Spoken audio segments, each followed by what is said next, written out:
अलख निरंजन श्रोते हो, श्री नवनाथ कथासार अध्याय आपण या व्हिडिओमध्ये 17वा पाहणार आहोत. या अध्यायाची फलश्रुती अशी आहे की या अध्यायाचे श्रवण अथवा पठन केल्यास योगसिद्धीची प्राप्ती होऊन मनुष्य सन्मार्गाला लागतो.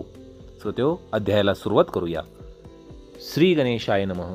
मैनावतीने कानिपनाथांकडून गोपीचंदाचे संरक्षण करण्याचे वचन मिळवले. गोपीचंदाच्या मनातील भीती दूर केली व कानिपनाथाच्या त्याला शिबिरात जाण्यास सांगितले.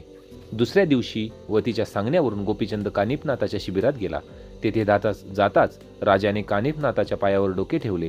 त्याला पाहून कानिपनाथ म्हणाला, राजा, तू जालंधरनाथाला जेथे पुरले आहे ती जागा दाखव. गोपीचंदाने ते मान्य केले. ती जागा पाहून येण्यासाठी कानिपनाथाने आपला एक शिष्य राजाबरोबर दिला. ती जागा शिष्याला दाखवून राजा परत कानिपाच्या शिबिरात आला. तेव्हा कानिपनाथ म्हणाला, राजा, गुरु जालंधरांना खाचेतून कोणत्या युक्तीने बाहेर काढतोस ते सांग. गोपीचंदानं कानिपनाथ समोर हात जोडून विनंती करत म्हटले, महाराज, मी आपला अपराधी आहे आणि तुम्हाला शरण आलो आहे. मी काय सांगू, आपणच योग्य काय ते ठरवा. मी आपला सेवक आहे. राजाचे ते नम्र उदार ऐकून कानिपनाथ म्हणाला, गुरुदेवांना बाहेर काढायचे आणि तुझा जीव ही वाचविला पाहिजे, यासाठी मी सांगतो तसे कर.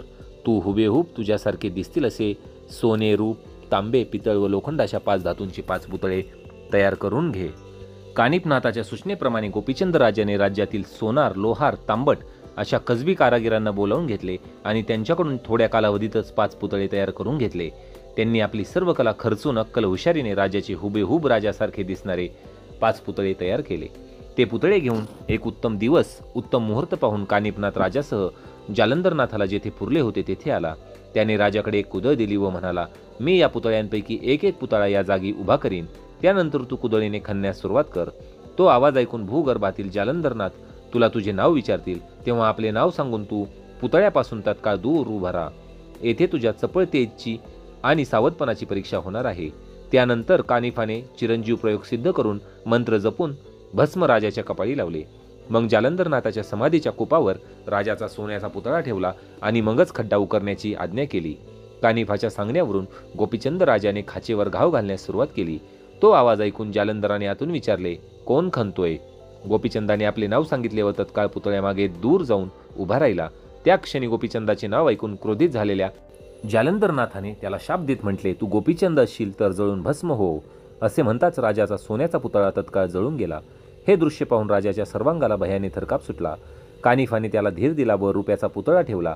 याही वेळी श्री जालिंदरनाथाच्या शापाने तो पुतळा जळून गेला.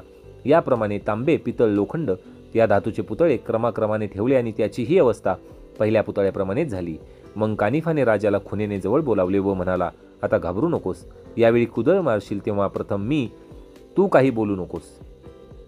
कानिफाच्या सूचनेवरून गोपीचंद पुन्हा कुदळीने खणू लागला. तेव्हा जालंधर विचारू लागला, माझा क्रोधाग्नी ब्रह्मांड जाळण्यास समर्थ असताना हा गोपीचंद अजूनही त्याच्यापासून सुरक्षित कसा? हे मोठे आश्चर्यच आहे. माझ्या शापापुढे कोणीही जिवंत राहू शकत नाही. हा वाचला याचा अर्थ प्रत्यक्ष परमेश्वरच त्याचे रक्षण करीत आहे. कुदळीने प्रहार करणारा गोपीचंद अजून जिवंत असेल तर त्याला मात्र अमरत्व द्यायचे असा विचार करून मग कुदळीचा आवाज ऐकून 6व्या वेळेला जालिंदराने विचारले, हा अजून कोण खाणतोय? तेव्हा कानिफ म्हणाला, गुरुजी, मी तुमचा पुत्र कानिफ तुमचा शोध करीत येथे आलो आहे. तुमच्या चरणाचे दर्शन घेण्यासाठी मी व्याकुळ झालो आहे. तुमच्या शिष्याची ही इच्छा पूर्ण करण्याच्या उद्देशाने हा गोपीचंद राजा जमीन उकरून तुम्हाला बाहेर काढण्याचा प्रयत्न करीत आहे. कानिफाचे भाषण ऐकून जालंधरनाथाचा राग क्षणात मावळला. त्याचे मन कानिफाच्या भेटीसाठी आतुर झाले होते.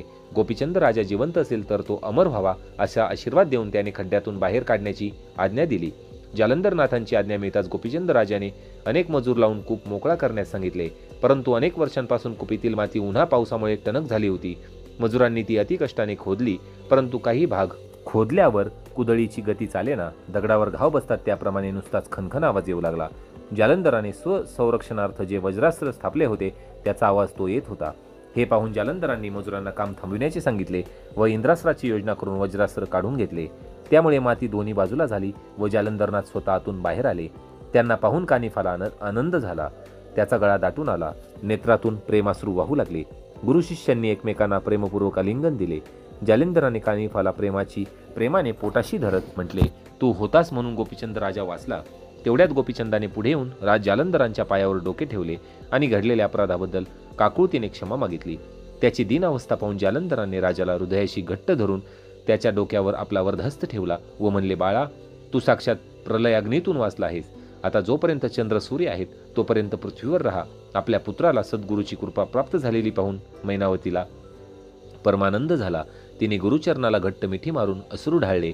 तेव्हा प्रत्यक्ष सद्गुरूंनी अतिवात्सल्य भावाने मैनावतीचे अश्रू पुसून तिचे मन शांत केले. श्रोतेहो, या अध्यायातील दुसरा टप्पा असा आहे की गोपीचंदला सनात केले. त्यानंतर कानी मैनावती व गोपीचंद या तिघांचे गुण गौरव करून जालंधर गोपीचंदाला म्हणाला, राजा, आज जे मागायचे असेल ते तू मागून घे. तू मागशील ते मी देण्यास तयार आहे. तुला मी अमर केले आहे.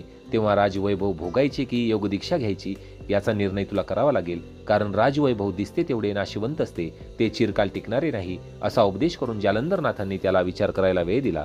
गोपीचंद राजा विचार करू लागला, मी लौकिक अर्थाने कितीही महान असलो तरी हे ऐश्वर्य टिकाऊ नसल्यामुळे माझे सारे वैभव त्यांच्या योगवैभवापुढे तुच्छ आहे. गुरु जालंधरनाथांची योग्यता फार मोठी आहे. 10 वर्षापेक्षा जास्त काळ पुरलेल्या अवस्थेत राहूनही ते जशीच्या तशा स्थितीत आहेत. हे सामर्थ्य त्यांना ज्याच्या योगाने प्राप्त झाले तो वैराग्यपंथ सर्वश्रेष्ठ असून सर्व व्यथा दुःखे कायमच्या संपविणारा आहे. जालंधरापुढे यमाची प्रतिष्ठा एखाद्या सेवकाप्रमाणे त्यांच्यापुढे उभे राहण्याची आहे. राजाचा मोठेपणा काही कामाचा नाही. आपणही हे सुखासीन आयुष्य सोडून वैराग्य वैभव स्वीकारावे. अशा प्रकारचा दृढ निश्चय झाल्यावर गोपीचंद राजा जालंधरनाथांना म्हणाला, गुरुदेव, मी आपल्याला शरण आलो आहे. मलाही आपल्याप्रमाणेच योगी करा. गोपीचंदाचे हे उदार ऐकून जालंधरनाथाला खूप आनंद झाला. त्यांनी त्याची पाठ थोपटून त्याला शाबासकी दिली. त्याच्याकडे कृपादृष्टीने पाहिले. आपला वरदहस्त त्यांच्या मस्तकी ठेवला आणि दिव्य मंत्राचा उच्चार करून त्याला सनात केले. त्या मंत्र दीक्षेमुळे सर्व जग नाशवंत अशाश्वत दिसू लागले. प्रत्ययास येणारी प्रत्येक वस्तू ज्यात माया आहे हे उमगले. त्याचा मोह नष्ट झाला. मन विनम्र व विनयशील झाले. मग जालंधरांनी वडाच्या चिकाने राजाच्या केसाच्या जटा वळल्या. त्याला कौपिन नेसवली. पंथांच्या रिवाजाप्रमाणे त्याच्या कानात मुद्रा घातल्या. झोळी कंथा अंगावर घेऊन, शिंगी वाजवून, कुबडी फावडी हातात घेऊन स्वतः नाथपंथी म्हणून घेतले. त्याचप्रमाणे भस्माची झोळी काखेत व भिक्षेची झोळी हातात दिली. गोपीचंदाचे स्वरूप पालटून जालंधरांनी त्याला जती बनविले. गोपीचंदही गुरुच्या आज्ञेची वाट पाहू लागला. श्रोतेहो, या अध्यायातील तिसरा टप्पा असा आहे की गोपीचंदाच्या पत्नींचा शोक. श्री गुरु जालंधरनाथांकडून योग दीक्षा घेऊन गोपीचंद राजा वैरागी झाला. त्याने वैराग्य स्वीकारले. हे वृत्त संपूर्ण नगरात तसेच अंतःपुरात गोपीचंदाच्या राजपत्नींनाही समजले. त्यामुळे सर्वत्र हाहाकार उडाला. राजश्रिया शोकाकुल होऊन एकमेकींच्या गळ्यात पडून आक्रोश करू लागल्या. जिकडे तिकडे रडारड सुरू झाली. मैनावती सासूबाईंनी आमच्या सुखी संसाराला आग लावली, आमचा विनाश केला असे म्हणून तिला अपशब्द बोलू लागल्या.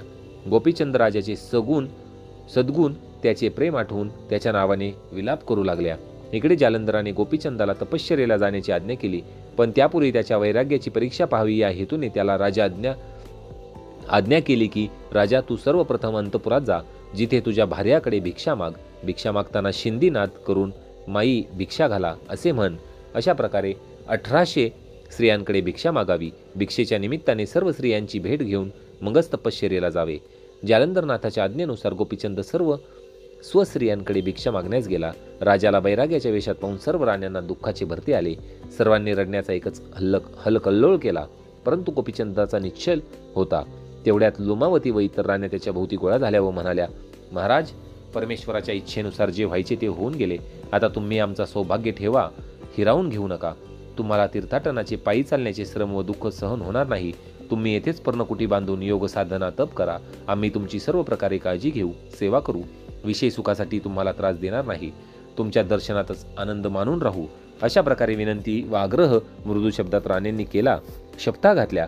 आपल्या संसाराच्या मोहपाशात फसवून परमार्थापासून दूर करणाऱ्या या राण्यांचा गोपीचंद निष्ठुर शब्दात धिक्कार करून त्यांना दूर जाण्याचे सांगू लागला. तरीही त्या राजाच्या मोहपाशात अडकलेल्या असल्याने दूर जाईनात. अनेक प्रश्न, असंख्य शंका विचारून त्याला त्यांनी हैराण केले. त्या म्हणाल्या, महाराज, तुम्ही अरण्यात जाणार, तिथे एकटे कसे राहणार? तुमच्याशी गोड शब्दात कोण बोलणार? तुमच्या अंथरूण पांघरुणाचे काय करणार? त्यांचे असंख्य प्रश्न ऐकून राजा म्हणाला, राण्यांनो, तुम्ही माझी कसलीही काळजी करू नका. अरण्यात तुमच्याऐवजी मी ही शिंगी कुबडी माझ्याशी सुख संवाद करतील. जमिनीचे आसन, आकाशाचे पांघरून मला पुरेसे आहे. कुबडी व फावडी माझ्या दोन्ही बाजूंना झोपतील. धुनी पेटवून थंडीपासून मला संरक्षण मिळेल. वज्रासन घालून व्याघ्रांबरावर बसल्यावर माझे कौतुक पाहायला येणारे स्त्री पुरुष मुलं माझी सेवा करतील, माझी व्यवस्था पाहतील. मी स्वतः विश्वरूप झालो म्हणजे प्रत्येक घरातील स्त्री पुरुष हे माझे आई बाप व बंधू भगिनी असतील. शिष्य व साधक हेच माझे इष्टमित्र व आप्त असतील. पंचपक्वानांपेक्षाही सुग्रासन्नापेक्षाही वनातील फळे व कंदमुळे याची मला अधिक गोडी वाटते. ते ऐकून राण्यांनी अनेक अडचणींची यादी राजापुढे मांडली, परंतु राजाने त्या प्रत्येक अडचणीवर बिनतोड उपाय सादर केला. त्या म्हणाल्या, महाराज, तुमची कौपीन लंगोटीचे वस्त्र फाटले तर मी इंद्रिय दमनाचा कसोटा घोलीन. कंथा फाटली तर योगाने दिव्य कंथा निर्माण करील. शिंगी सारंगी फुटली तर सगुण आणि निर्गुणाची शिंगी सारंगी धारण करीन. त्यांना आगम निगमाचे तंतू लावून सुखसंवाद करीन. कुबडी फावडी भंगली तर खेचरी आणि भूचरी या मंत्रानेच कुबडी आणि फावडी समजेल. त्या उद्देय आणि विदेय अशा दोन्हीकडे राहतील. मी ही तन्मय होऊन निरंजनी लक्ष लावून स्वस्थपणे निद्रा अंती मोक्ष व मुक्ती या शैली प्राप्त करून भूषण. अशा प्रकारे राण्यांबरोबर संवाद झाल्यावर राजाने त्यांना भिक्षा घालण्यास सांगितले. तरी सुद्धा राजा आपल्या निर्णयापासून परावृत्त होत नाही हे पाहून राण्या त्याला प्रेमाने मिठी मारण्याकरता पुढे येऊ लागल्या. त्यामुळे गोपीचंदाने उग्र रूप धारण केले. क्रोधाने लाल मुद्रा करून त्यांना कुबडी व फावडी उगारून दूर हाकलले. हा सर्व प्रकार पाहून मैनावती शिजविलेले अन्न घेऊन आली. तिच्या भिक्षेचा आदरपूर्वक स्वीकार करून गोपीचंदाने मैनावतीला नमस्कार केला. तिच्या पायावर मस्तक ठेवले. त्यानंतर तो जालंधरनाथाकडे आला. त्याला आपल्या राण्यांशी झालेला सर्व व्यवहार त्याचा वृत्तांत सांगितला. मैनावतीनेही मागोमाग येऊन तेच वृत्त कथन केले. ते सर्व ऐकून जालंधराला प्रसन्नता वाटली. मग राजाला 3 दिवस सर्व परीने उपदेश केला व लुमावंती राणीचा पुत्र मुक्तचंद याला राज्याभिषेक करून राज्याची जबाबदारी जालंधरनाथाने त्याच्या हाती सोपवली. ही सर्व कामे पार पाडून त्यांनी गोपीचंदाला बद्रिकाश्रमी जाऊन लोखंडाच्या काट्यावर अंगठा ठेवून उभे राहून 12 वर्षे तप करण्याची आज्ञा केली. श्री गुरूंच्या आदेशानुसार गोपीचंद तपश्चर्येला जाण्यासाठी निघाला. तेव्हा त्याला निरोप देण्यासाठी जालंधरनाथ, कानिफनाथ, दरबारी मानकरी, सेवेकरी, प्रजाजन राज्याच्या सीमेपर्यंत कोसभर अंतर बरोबर चालत गेले. गोपीचंदांनी सर्वांची समजूत घालून सर्वांना माघारी पाठविले. ती सर्वजण राजाच्या विरहाने दुःखी होऊन निराशेने नगरात आली. राजवाड्यात आल्यावर जालंधराने मुक्तचंदास सिंहासनावर बसवून इतर दरबारी मंत्री मानकऱ्यांना त्यांच्या कुवतीप्रमाणे वस्त्रालंकार देऊन गौरविले. अंतःपुरात जाऊन राजश्रियांचे सांत्वन केले. त्यांना मैनावतीच्या स्वाधीन करून तिच्या आज्ञेत राहण्याचे सांगितले. राज्याची व्यवस्था लावून राज्यकारभार पूर्वीप्रमाणे सुरू ठेवला. श्रोतेहो, अध्याय आपला इथे 17वा समाप्त झाला आहे. पुढील अध्यायामध्ये आपण नाथांनी चंपावतीस कसे जिवंत केले याविषयीची कथा पाहणार आहोत. भेटूया लवकरच पुढील व्हिडिओमध्ये. धन्यवाद. अलख निरंजन.